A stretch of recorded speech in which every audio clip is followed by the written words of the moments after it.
금년도 우리 교회 표어가 뭐죠? 다시 거룩한 교회로. 다시 거룩한 교회가 되려면 교회를 구성하고 있는 성도들이 거룩해져야 합니다. 우리가 거룩해지지 않으면 교회는 거룩해지지 않습니다. 아니, 원래 교회는 거룩한데 교회를 구성하고 있는 우리들이 거룩하지 못해서 교회가 욕을 먹는 것입니다. 다시 우리가 거룩성을 회복해야 되는데, 그래서 신년 특별 새벽기도 때 교회를 거룩하게 하려면 첫째, 내가 거룩해야 되는데, 이거 눈이 새로워지고 거룩해져야 되겠다. 입도 거룩해져야 되겠다. 귀도 거룩해져야 되겠다. 손도 거룩해지고 생각도 거룩해지고 마음도 거룩해져야 되겠다. 그래서 6번에 걸쳐 특별 새벽기도 주제를 설교했습니다.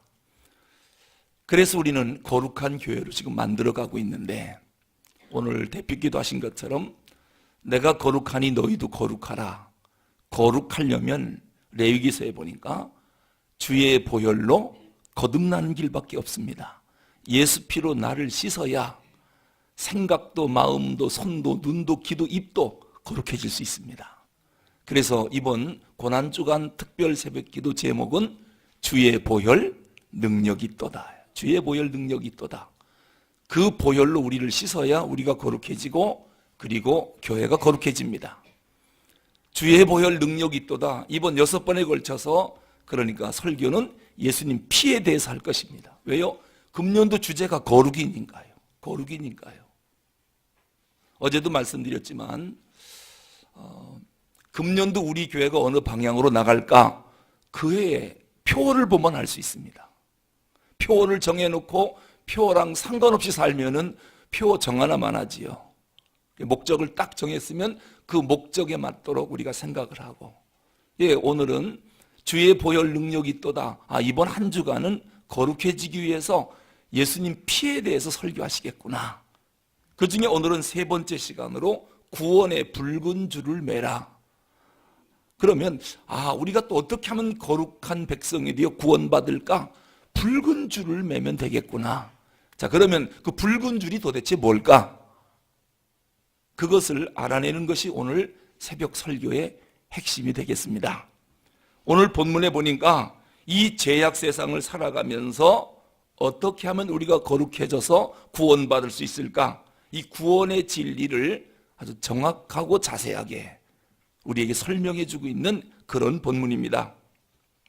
드디어 이스라엘 백성들이 광야 40년 동안 방랑 생활을 끝내고 가나안 정복을 눈앞에 두고 있습니다.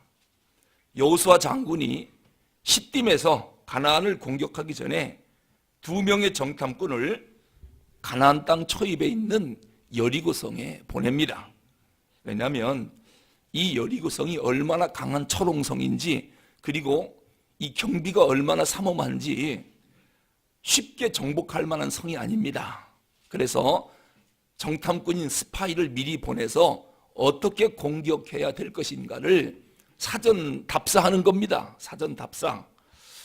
예나 지금이나 이 정탐꾼 스파이는 전쟁이 있어서 상당히 중요합니다. 그래서 전시에 정탐꾼을 붙잡았다, 스파이를 잡았다, 이건 아주 엄한 벌로 즉결처형입니다. 왜? 간첩이니까요. 우리 정보를 빼내러 왔고 이거 막지 못하면 전쟁에서 지거든요. 그래서 항상 정탐꾼이나 이 스파이는 위험한 사람들입니다. 더군다나 이 여리고성은 견고하고 경비가 삼엄하기 때문에 정탐꾼인 스파이가 들어간다는 것은 상당히 어렵고 위험한 일입니다. 그런데 이 여리고성은 이미 하나님이 이스라엘에게 주기로 약속한 성입니다. 이게 중요한 것입니다. 이스라엘이 잘 싸워서 그 성을 정복하는 것도 아니고 전략과 군대와 무기가 뛰어나기 때문에 그 성을 정복하는 게 아니라 하나님이 이미 벌써 주시기로 약속한 성입니다. 특히 가나안 땅을 정복하려면 첫 번째 관문이 이 여리고성을 정복하는 것입니다. 그런데 하나님은 이 성을 정복하기 전에 벌써 하나님이 예비해 두신 사람이 여리고성 안에 있었습니다. 하나님이 일하시는 방법입니다. 하나님은 뭔가 일하시기 전에 벌써부터 준비하고 계십니다. 우리가 모를 뿐이지요. 이 모든 일은 하나님의 뜻대로 되는 겁니다. 이스라엘을 구원하려고 80년 전부터 모세를 준비시켰습니다. 이스라엘만 모를 뿐이었습니다. 모세가 80세가 되자 호렙산 가시떨기 나무에서 양치던 모세에게 명령하십니다. 가라, 가라. 하나님이 바로 왕궁에서부터 훈련을 시키고 미디안 광야에서 훈련시키고 하나님은 미리미리 타임을 정해놓고 준비하고 있었습니다. 오늘 이 여리고성도 그렇습니다. 하나님이 준비해 놓은 사람이 하나 있었는데 그 사람이 누구냐면 라합이라고 하는 기생이었습니다. 아니 하필이면 하나님 수많은 사람 놔두고 기생을 준비해 놓으셨을까? 이 라합의 직업이 기생이래요. 기생이 도대체 뭐 하는 사람인가 찾아봤더니 자나라고 하는 히브리어인데 이 자나라고 하는 말이 가늠하다, 매춘하다 그런 뜻이에요. 정말 형편없는 직업이었어요. 그런데 여러분 그 당시 기생집은 어떤 집이냐면 동네 사람들의 사랑방과 같은 곳이에요. 각양각색 사람들이 모여서 자유롭게 자기 생각을 떠들던 곳. 그러다 보니까 이 기생집에 가면 술도 먹고 때에 따라서는 또 몸도 팔고 그래요. 그러면서 그곳 주민들이 민심을 이야기하고 정치를 이야기하고 군사적인 동태를 이야기하고 그런 거 파악하려면 이 기생집에 들어가면 모든 정보를 다 들을 수 있는 그런 곳이 바로 자나라고 하는 이 기생집입니다. 오늘 15절에 보니까 특히 이 기생 라합의 집은 성벽 맨 꼭대기 위에 위치하고 있다 그랬습니다. 그러니까 이 집에 가면은 여리고성 전체를 한눈에 내려다볼 수 있는 아주 군사 전략상으로도 상당히 중요한 집인 것 같아요. 아마 모르긴 몰라도 기생집을 전망 좋은 곳에 지은 것 같아요. 여러분 뭐 커피집이나 술집이나 유명한 이런 그 술집 같은 데 가보면 전망이 기가 막히게 좋잖아요. 밑에가 다 내려다 보이고 경치 좋고 아마 그런데 성 꼭대기에 이 기생집이 있지 않았나 싶어요. 어쨌든 이런저런 연유로 인해서 정탐꾼들이 여리고성에 들어갔을 때 맨 처음 만난 사람이 누구냐? 기생 라합이었습니다. 오늘 9절에서 11절까지 보니까요, 이스라엘 백성들이 출애굽하여 광야를 지나 지금 가나안 땅을 향하여 오고 있다라고 하는 소문을 라합이 들었던 거예요. 왜냐? 거기는 수많은 소문이 퍼지는 곳이 이 기생집이니까요. 그러면서 이 라합이 또 무슨 소문도 들었느냐? 여호와라고 하는 신이 이스라엘 백성과 함께 하는데 홍해가 갈라졌대. 하늘에서 만나가 내려 40년을 먹고 살았대. 반석에서 샘물이 터졌다나? 신발도 헤어지지 않고 옷도 떨어지지 않는데 도대체 그 여호와라고 하는 신이 어떤 분인지 그가 이끄는 이스라엘 백성들이 여리고를 진격하여 지금 오고 있다. 이 소문을 라합이 벌써 들은 겁니다. 그런데 어느 날 밤 이스라엘 정탐꾼 2명이 라합의 집에 들어온 것입니다. 그러면서 가만히 보니까 쫓기는 것 같아요. 스파이로 왔다가 발각된 것 같아요. 그러면서 라합에게 숨겨달라고 하는 것입니다. 여러분, 예나 지금이나 이 스파이를 숨겨줬다가 발각되면 즉각 처형입니다. 그리고 이 라합은 여리고 사람입니다.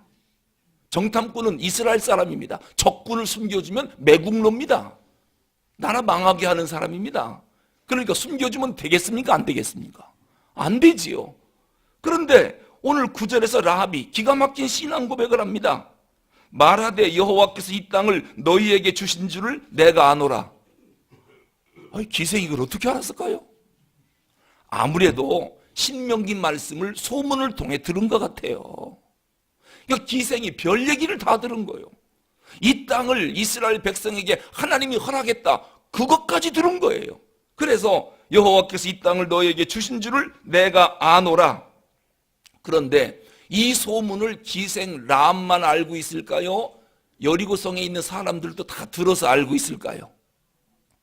소문인데 다 들었겠지요. 어떻게 라합만 들었겠습니까? 그런데 여기에 대해서 반응을 보인 사람은 라합밖에 없고 나머지는 듣기만 했지 반응을 보이질 않아요. 이 기생은요, 상당히 상황 판단이 빠른 것 같아요. 이 전쟁에서 누가 이기고 누가 질 건가? 하나님이 이 상을 이 사람들에게 허락했다. 상황 판단이 빠른 것 같아요. 그래서 내가 이 사람을 도와야지, 여리고 군대 이 사람들을 도왔다가는 나는 죽는다. 이미 전쟁은 끝났다. 이런 생각을 했던 것 같아요. 그래서 쫓기던 정탐꾼 2명을 숨겨줬고 그들이 활동을 잘할 수 있도록 도와줬던 것입니다. 그런데 이 정탐꾼 숨겨준 게 발각이 됐습니다. 잠시 후 여리고 왕이 보낸 군사들이 찾아와서 정탐꾼 내놓으라고 요청을 합니다. 지금 생명이 걸려있는 문제입니다. 그럼 빨리 정탐꾼을 내주면 자기가 살 거 아니겠습니까? 그런데 라합은 정탐꾼들을 숨겨줍니다. 지붕으로 끌고 올라가서 지붕 밑에 만들어 놓은 3대 속에 이들을 숨겨놓고 여리고 군사들에게 4, 5절에서 뭐라고 말합니까? 과연 그 사람들이 내게 왔었으나 그들이 어디서 왔는지 나는 알지 못하였고 그 사람들이 어두워 성문을 닫을 때쯤 되어 나갔으니 어디로 갔는지 내가 알지 못하나 급히 따라가라. 그리하면 그들을 따라잡으리라. 정탐꾼을 찾는 사람들을 따돌려 버렸습니다. 그리고 나서 라합이 정탐꾼들에게 뭘 요구합니까? 그게 12절에서 13절입니다. 그러므로 이제 청하노니, 자, 너희들 숨겨줬지? 살려줬지? 그럼 우리 거래하자는 거예요. 내가 너희를 선대하였은즉 너희도 내 아버지 집을 선대하도록 내게 맹세하고 내게 증표를 내라. 나의 부모, 남녀, 형제, 그들에게 속한 모든 사람을 살려줘서 우리 목숨을 죽음에서 건져내라. 이게 정탐꾼들에게 라합이 요구한 것입니다.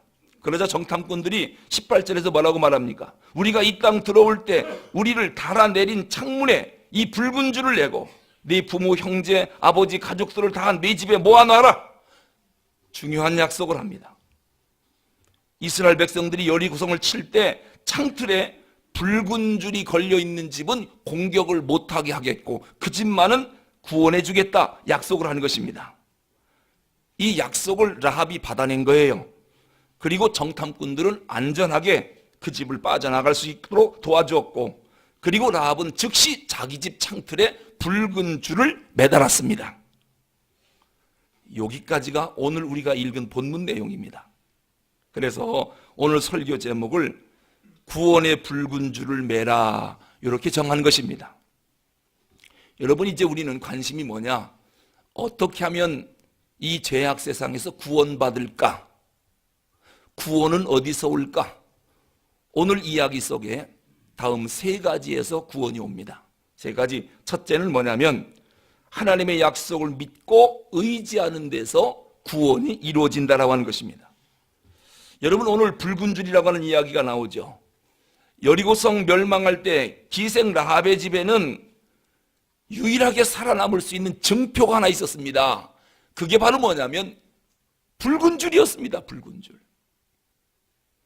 이스라엘 군대가 들어와서 여리고성의 모든 걸 파괴하고 죽일 때에 붉은색 줄이 걸려있는 집은 손대지 마라.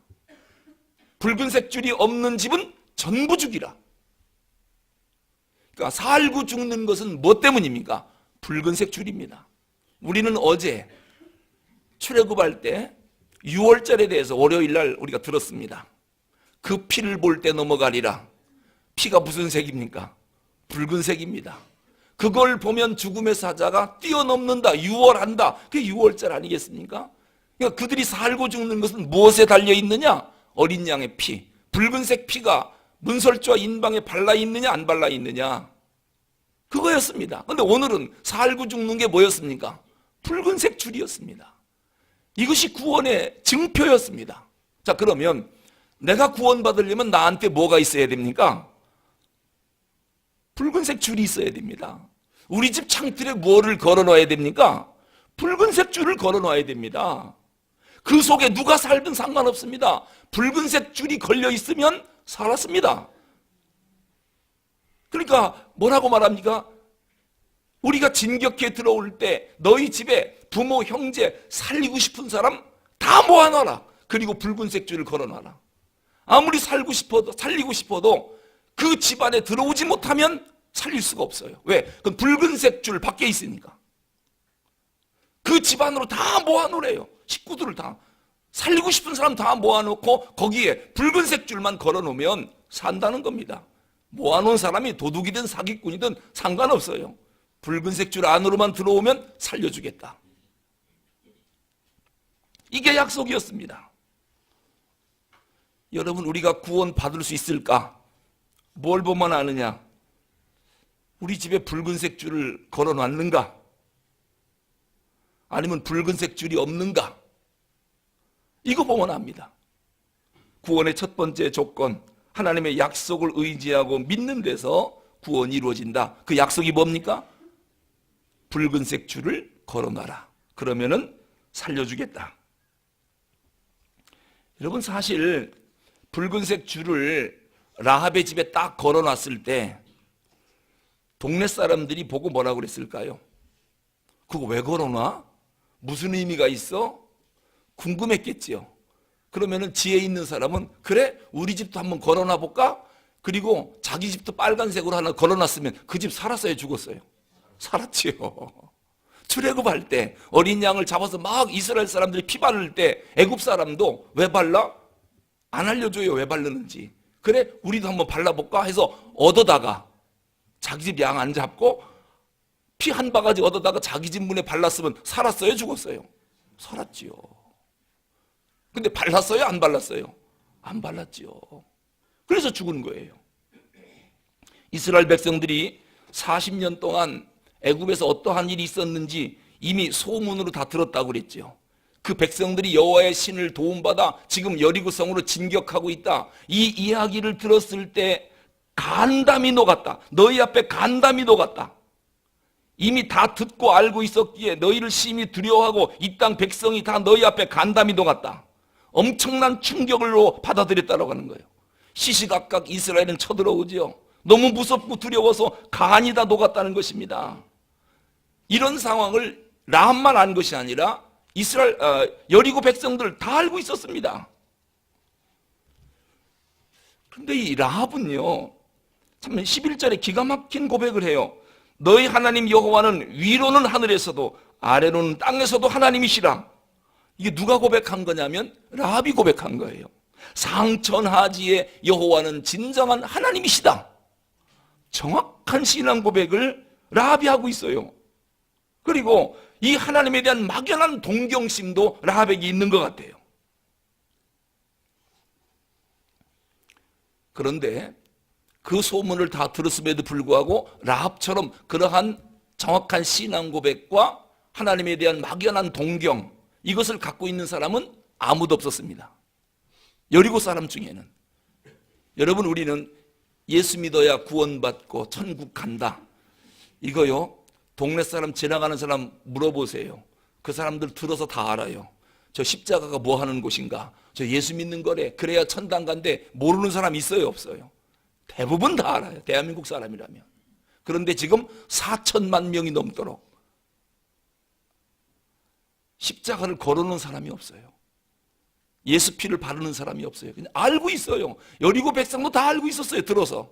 그런데 정령 붉은 줄을 걸어놓은 집은 아무도 없었고, 라합처럼 신앙 고백한 사람도 아무도 없었습니다. 라합밖에 없었습니다. 이 기생 라합은 하나님의 약속을 믿고 있었고 하나님이 하시는 일을 알고 있었고 막연한 동경을 갖고 있었습니다. 여러분, 구원은 어디서 오느냐? 하나님의 언약을 믿고 의지하는 데서 구원이 이루어진다.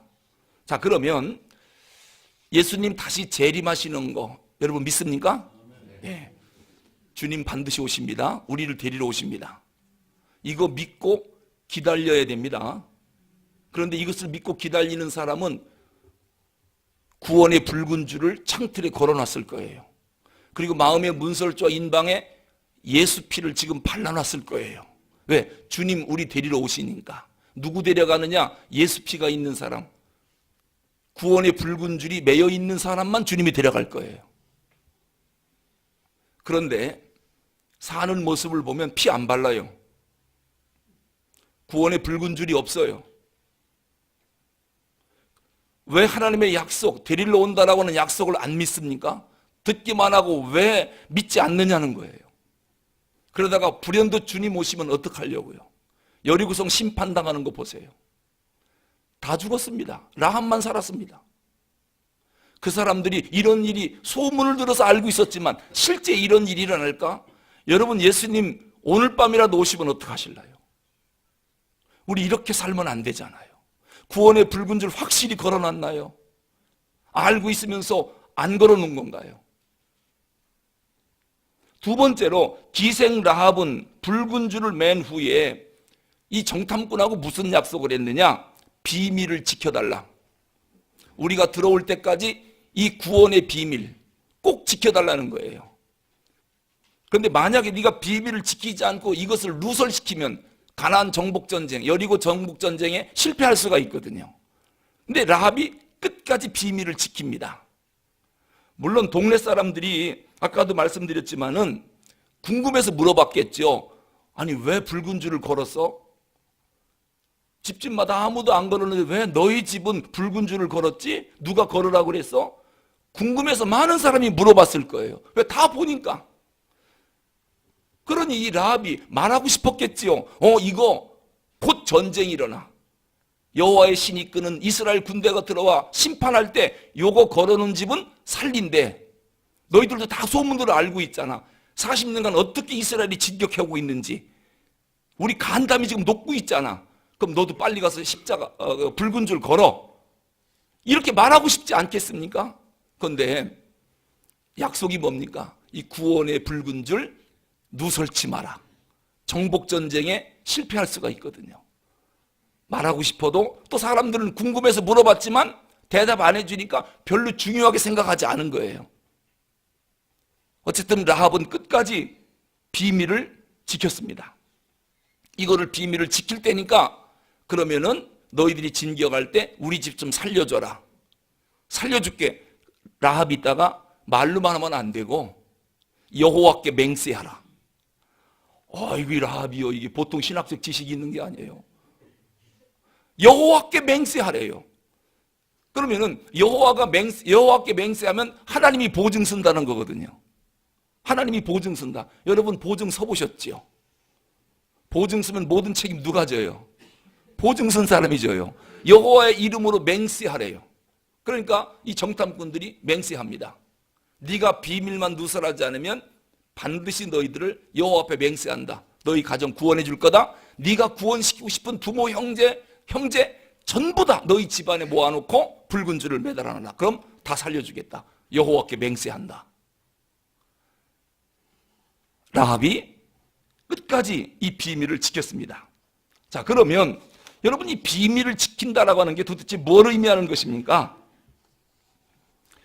여러분, 우리가 구원받으려면 이 믿음의 비밀을 끝까지 지킬 줄 알아야 됩니다. 믿음의 비밀이 뭐냐? 하나님과의 관계, 하나님과의 약속, 이것을 항상 기억하고 생각하고 믿음으로 하나님의 말씀을 반드시 지킨다.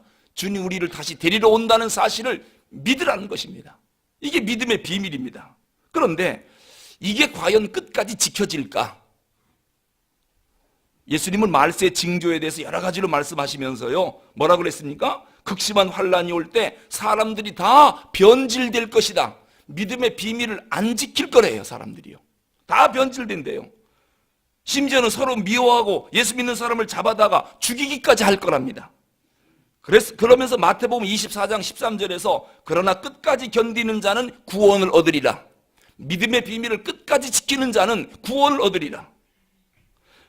여러분, 끝까지 지키는 게 참 중요한데 누가복음 18장 8절에서 뭐라고 말씀하느냐? 내가 너희에게 이르노니 속히 그 원한을 풀어주시리라. 그러나 인자가 올 때에 세상에서 믿음을 보겠느냐? 끝까지 견디면, 믿음의 비밀을 지키면 내가 너희들 다 구원시킬 거야. 그러나 인자가 올 때 세상에서 믿음을 보겠느냐? 믿음이 변질될 거랍니다. 라합은 믿음을 변질시키지 않았습니다. 누설시키지 않았습니다. 끝까지 믿음의 비밀을 지켰습니다. 그래서 구원받았습니다. 사랑하는 성도 여러분, 마지막 때는 사람들 중에 믿는 자가 적어지겠고 믿음도 적어지겠고, 믿음 있는 자를 보겠느냐? 예수님이 거짓말했겠습니까? 정말 믿음의 비밀을 끝까지 지키는 사람이 있겠느냐? 이 말은 수사의문문입니다. 없을 거다 이런 얘기예요. 어떻게 하실랍니까? 구원의 붉은 줄 끝까지 매달겠습니까? 어린 양의 피를 바르겠습니까? 그렇다면 우리는 믿음의 비밀을 끝까지 지키는 사람들이에요. 그런데 핍박 앞에 다 무너진답니다. 다 무너진답니다. 믿음 있는 자를 보기가 어렵답니다. 세 번째로 라합의 가족이 왜 구원받았느냐? 말씀드렸듯이 창틀에 걸어놓은 붉은 줄 때문입니다. 이 붉은 줄은 이미 벌써 뭐를 상징하는지 아시겠죠? 십자가에서 피 흘려 돌아가신 예수 그리스도를 상징하는 거예요. 유월절 어린 양의 피도 예수 그리스도를 상징하는 거예요. 그러니까 구원은 어디서 오느냐? 예수 그리스도의 보배로운 피로부터 구원이 온다 라고 하는 말씀입니다. 누구든지 창틀에, 마음의 창틀에, 가정에 예수님 십자가를 매달아 두면, 그리고 그 비밀을 끝까지 지키면, 믿음 변치 아니하면 마지막 날에 내가 살리리라. 이것이 하나님의 언약입니다. 약속입니다. 기생 라합은 붉은 줄을 매달았습니다. 즉 예수님의 십자가 보배로운 피를 자기 집의 표지로 삼았다는 거예요.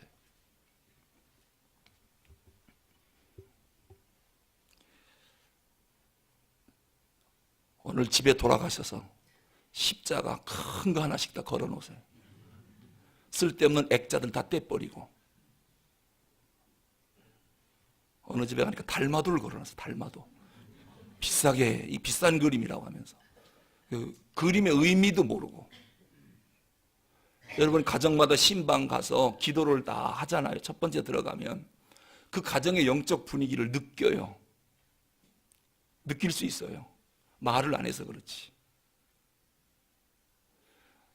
여러분 예수님의 보배로운 피를 여러분 집에 문설주와 인방에 발라놔야 됩니다. 그리고 온 가족들 다 그 안에서 머물러 있고 기다려야 됩니다. 밖으로 나가면 안 됩니다. 구원의 붉은 줄을 매달아놓은 이 집에 다 모아놓으랍니다. 그러면 다 살리겠다고요. 여러분 마지막 날 살고 싶으면 구원의 붉은 줄이 걸려있는 두레교회 안으로 들어와야 됩니다. 여기 들어와야 삽니다. 그래서 우리가 빨리 전도하는 거예요. 만약 이 밖으로 나가면 죽습니다. 구원 못 받습니다. 어떤 사람들은 무교회주의를 주장하는데 그건 옳지 않습니다. 천국 열쇠는 교회에 줬습니다. 사제의 은총도 교회에 줬습니다. 여기는 천국 가는 곳입니다. 예수님의 보배로운 피가 발라져 있는, 그리고 구원의 붉은 줄이 걸려있는 유일한 곳입니다. 거기가 교회입니다. 그래서 교회가 거룩한 곳이고 거룩한 하나님의 집이고 성전인 것입니다. 오늘 오리겐이 이 본문을 그렇게 해석을 한 것입니다. 내 집에 모으라 라고 하는 제목으로 오리겐이 설교를 했는데, 초대교회 교부입니다. 오늘 본문을 그렇게 해석한 거예요. 너희 온 가족들을 전부 십자가 앞으로 모아놔라. 그러면 구원받을 것이다. 십자가 밖으로 나간 사람은 누구도 구원하고 싶어도 구원 못한다. 붉은 줄을 맨 그곳으로 다 모아놓으라는 겁니다. 그리고 기다리래요. 예수님 오실 때까지. 그 피를 보고 구원시켜주겠다. 오리겐이 그렇게 은혜롭게 설교를 했습니다. 오늘 설교 제목 여러분 꼭 기억하십시오. 구원의 붉은 줄을 매라. 여러분 집에 가서 하나님 앞에 기도하십시오. 우리 집에 구원의 붉은 줄을 매놓겠습니다. 우리 집은 오직 예수님의 십자가의 보혈 피가 흐르는 집입니다. 그리고 마음의 문설주와 인방에 여러분 집에 예수 피를 바르세요. 그럴 때에 거룩한 백성이 될 수 있고, 주님 재림하실 때 주님께서 우리를 살리겠답니다. 여리고성이 공격받을 때 기생 라합의 집은 모두 다 살았습니다. 구원의 기가 막힌 진리를 우리에게 알려주는 중요한 사건이 오늘 본문 사건입니다. 기도하겠습니다.